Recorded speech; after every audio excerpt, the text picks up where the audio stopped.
Right guys, how's it going? Welcome back. Many of you might know that my own car is a 2013 Range Rover Vogue SE. I bought it back in February 2020, so I've had it about 20 months, done around 20,000 miles in it, and I've tried to keep you updated along the way with any repairs or servicing costs. I had no real plans to sell it because I loved it. It was the best car I'd ever owned by a country mile. However, because of COVID or whatever else the reason is, used prices have gone crazy. The price of used cars have just gone through the roof. It's mainly due to a lack of supply of new cars, which has meant that people aren't trading in their old cars, which means there's just a drought of used cars. So any used cars available are pricier than they usually are. I was sitting at my desk one day chewing the end of my biro with my sensible cap on, and I thought, you know what, now's probably the time to try and get rid of mine. Try and sell it while prices are high, keep the money in the bank, and then just wait until everything's settled. Plus, I've always got loads of cars at work to use, so it wasn't like I was going to be without any transport. I mean, for the last week I've been driving around in a Volvo V70. I didn't mind using the old Volvo, to be honest. They're nice and easy to drive, nice and comfortable. It had heated leather seats and an automatic gearbox. So I thought I'll just use that for a bit. I'm not above that. I don't need a big expensive flash car in my life. I quite liked having some money in the bank too.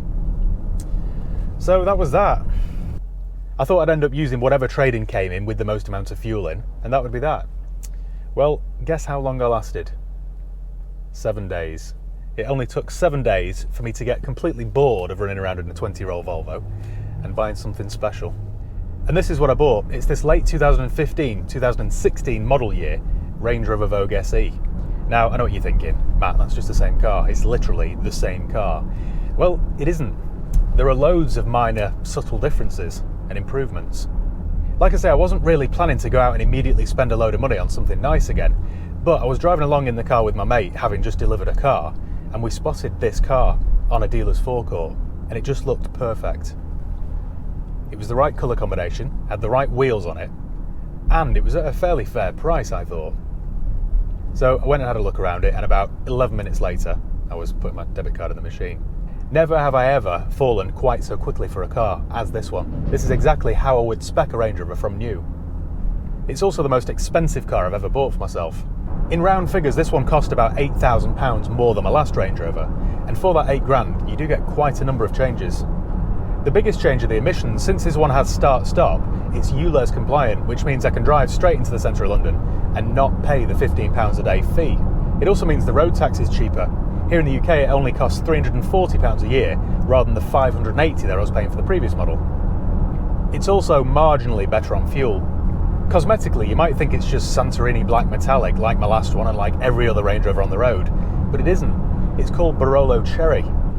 When the sun hits the paintwork, which here in Manchester happens just once on the 23rd of June, it looks kind of a bit aubergine-y. It's really classy. It isn't just your run-of-the-mill black car. The next improvement is that this one has the heated and cooled seat buttons on the climate dials rather than through the touchscreen. That was a little pet hate of mine about the last one, because every single morning I'd reverse it off my driveway, so I'd pop it into reverse and the infotainment screen would show the reverse camera, so I couldn't access the heated seats. So I'd have to wait 15 seconds before I could put my heated seats on. How am I supposed to live with that? Definitely worth the £8,000, isn't it?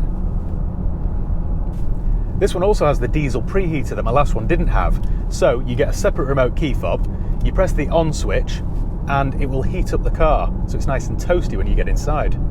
That means that on a frosty morning, I can turn it on, go and get in the shower, get ready for work, have my Cheerios, and by the time I get to the driveway, it'll be all warm and cosy.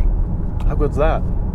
The next difference, which you might have spotted, are the alloy wheels. This one has 22-inch turbine-style diamond cut wheels, and they look stunning. It gives the car more presence. I think it helps to make it look more youthful and sporty. It also has deployable side steps, which do make me feel like a bit of a poser, to be honest, but they are very clever. The moment you walk up to the door and put your hand on the handle, they pop out, which makes getting into this big tank much easier.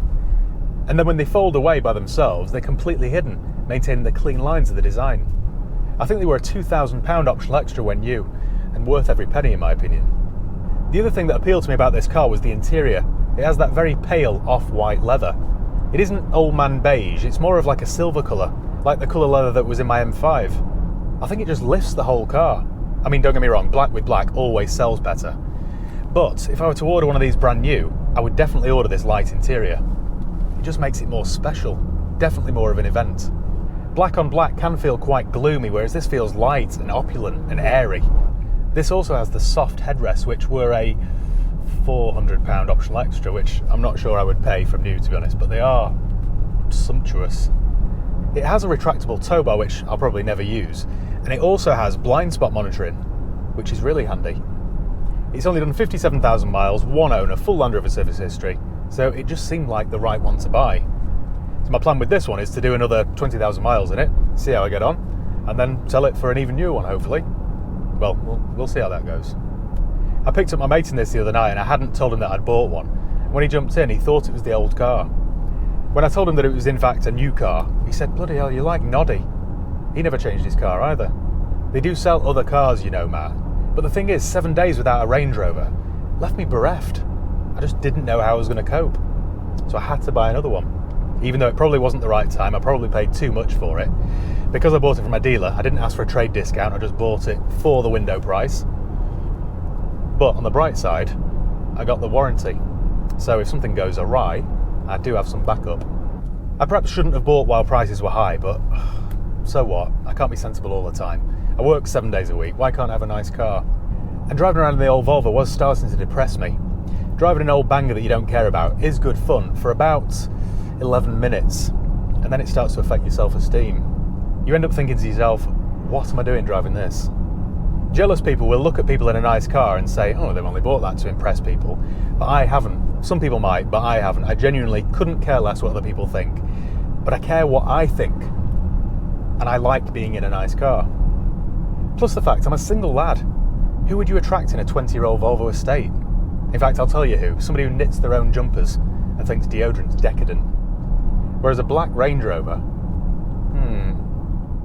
they're so good, these cars. They're just the epitome of luxury transport. I don't think I'll ever be without one. It makes me get out of bed in the morning. Anyhow, I thought I'd just keep you up to date with what some might describe are my very predictable buying decisions. But I prefer to think of it as wisdom. You see, I've tried all the rest, so why not just stick with the best? The other good thing is, with my number plate screwed on, nobody knows I've changed cars, which is all the more satisfying for me because I don't feel like a total show-off. Steve Jobs used to do the same thing with his SL55. Thank you once again for watching. Make sure you give the video a thumbs up if you enjoyed it. Make sure you subscribe if you haven't done already. You can follow me on Facebook, Instagram, Twitter. I'll leave the link below. If you're interested in getting into used car business, then check out my online course. I've created an online portal with nearly 100 videos which explain every single aspect of the used motor trade. How to start, where to buy your cars from, funding options, how to repair your cars for sale. It's all there, so do check it out. Also, if you're interested in buying some HIGHPEAK merchandise, then check out the store, www.highpeakstore.co.uk. We've had some fresh deliveries, so we've now got beanies and other things, so do check it out. So yeah, cheers guys. I'll see you next time.